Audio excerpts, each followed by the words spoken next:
Chart of the Week with Redmayne Bentley. You're listening to financialradio.co.uk. My name's Giles McMullen, chatting to Bill Rook from Redmayne Bentley. Bill, you've got quite a pick for us this week. We're going to start, so we haven't looked at the S&P 500 for a while, so we're going to start and have a look at that, which you're quite bullish about, aren't you? I am bullish. Hi, Giles. Yeah, it's crawling nicely. It's recovered fantastically from the lows. Where those two parallel vertical lines came in, that's where the last had the Ulster Index above 4, and that flagged the buy point, and it's done very well since then. The key level here is going to be that 145 level on the Spider contract here, which tracks the S&P.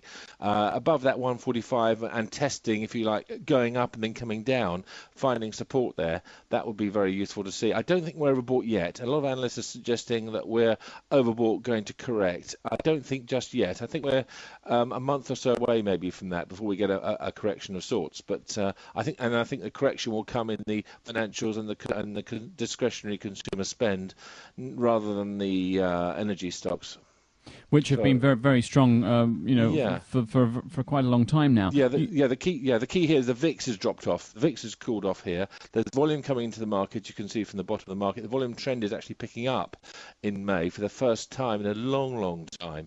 Last time we were in this sort of phase where the volume trend was picking up was at almost April, May last year. Right. So this is really, really good. So there's some positive pointers here. Yes, we might be a tad sort of stretched on what we've seen already, but I'm encouraged by the markets, but and holding on for the moment.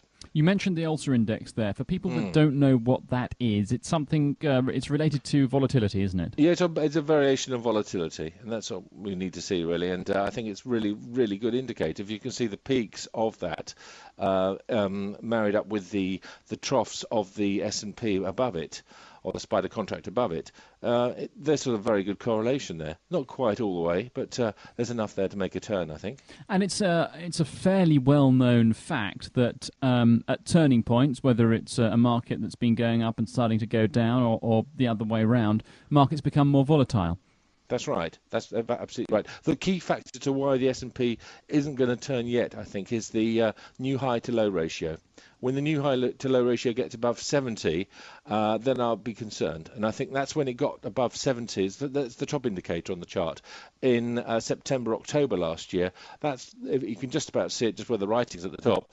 That's where it turned above 70, peaked above 70, and then came back. And that's a very, very good indicator as to whether the market is going to turn lower. So the new to high low ratio, new high to new low ratio, is not as stretched as yet as it was then. Okay, Bill, now we're going to move on to another chart, and it's quite an extraordinary chart, really. It's Mexico Energy Corp. Didn't do much for a while.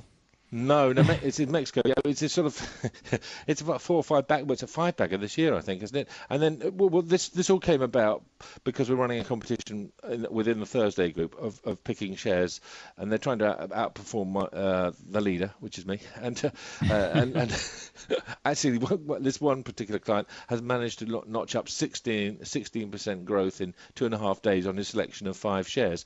And this is quite an extraordinary share. Now, the ingredients behind the share, we can see going from the bottom upwards on the chart. The blue band at the bottom suggests that the share is stronger than the sector. It's stronger. Right. It's strong within the sector.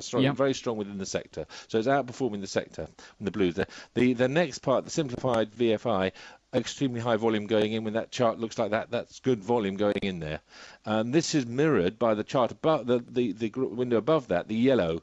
The yellow part suggests extraordinarily high volume going in on a good volume trend. So we're getting extra volume going through, which sort of I suppose reinforces what we're seeing in window 2 at the bottom there.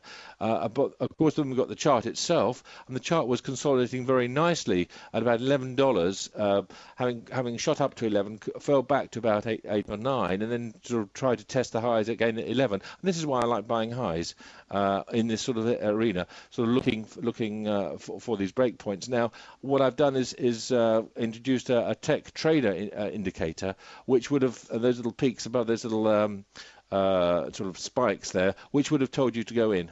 And that's the value of a system which I'm trying to develop, looking at these situations, putting all these bits together and coming up with a solution. Above that, you have the stock against the sector, and you can see how the stock's taking off against the sector. Absolutely, yes. Yeah, how it underperformed for ages and ages and ages, and you could have given up on the share, and then it all started changing, didn't it, in April? Beyond that, above that, you have the sector itself, which is nicely doing nicely. Basic materials sort of 20% up, and then the sector against index, so that's performing well. So what now for this? What now for this? This is the really hard bit, isn't it? Do you sell or do you take profits? Or do you sell or do you run? I'm inclined to wait and see. We don't know enough about the company. And it's a small independent oil company operating in Texas. It's in a great environment with oil prices soaring higher and demand very high, supply problems as we know around. So this could go higher, it might go lower. But it's unusual to see a share go as much up as this has done in such a short period of time without some form of correction. But we'll watch this one as it goes along. Okay, Bill, thank you very much for that one. Mexico Energy Corp, very, very interesting one there to watch. For people watching this right now, would you be a buyer now if you hadn't bought any already? You wouldn't chase it? No, you never chase a share. You never chase. You respect it, and you actually say, "Look, I'll do some homework and find out why I missed it and whatever happened." And one of the biggest problems that traders have is resentment. Either they missed something, or they think they should have had something, or they sold it too soon, and that lingers. And it's the same in the golfing world. I was speaking to a professional golfer the other day, and he said that sort of the difference between professional and amateur is that the professional can actually forget about the hole that's gone previously and just work on what's going on. Yeah. And if have that memory of oh, I could have done this and could have done that, should have done that then, and it builds up, and actually what it does, it ends up in frustration, anger, and emotional inputting comes in, and you've lost it. Okay, Bill. Good advice there. Thank you very much. Now we're going to look at UK coal, which I think you mentioned coal last week, didn't you, on this programme? Yes, yeah. Coal. I'm moving to coal. It's. We've got loads of coal in the ground. America's got 250 years worth, I think, of coal in the ground. So it's sort of as opposed to say as oil reserves stand at about 40 years worth of oil. This is going to be an alternative, or the alternative coming through, and I think UK coal stands to benefit from the rise in oil prices and energy prices. So this one here is kicking in quite nicely. It has underperformed the sector. The key chart here telling you that is the chart just above the chart, the window just above the chart itself. As you can see, it's almost 40% underperformed the sector. Now, this did very, very well a couple of years back, but it's on the back of property. But the coal part has been sort of neglected, and it supplies 10% of the UK coal. Now, with coal prices rising across the board and long-term contracts coming off, and it's now shorter term, we're looking at some potential interest here. Of course, the older mines, which might have been neglected, might be worth remining again, given the prices have gone so high. So it is, as an alternative energy source, I think this is a runner. This is moving into trend mode at the moment and is in buy situation. It's just come in with a statement saying profits are in line. It is, I suppose, not a new high, but certainly a 60-day high kicked in with the blue arrow came in on the right-hand side. And very, very, I think trend is building now. Probably going to have a run to £6, £6.40 before we correct. One to buy now?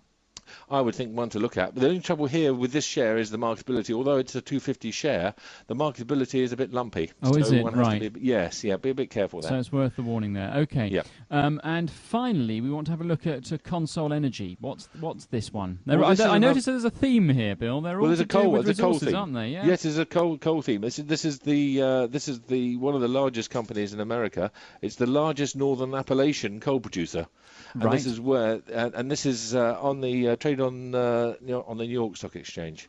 So I'm very encouraged by that coal energy theme again, by what we're seeing here. This chart here is the green beneath it, the volume here. Volume trend is nice. It did have a volume surge where the yellow was there, came in at the start of the year, if you like. Sort of there's a big volume surge, and you can see the arrows above the sort of above the chart, indicating where possible buy situations came in. And you can see that the chart itself the share itself is doing very well against the sector. The sector doing well, and the relative strength, this is very important, the share against the whole of the market is very strong.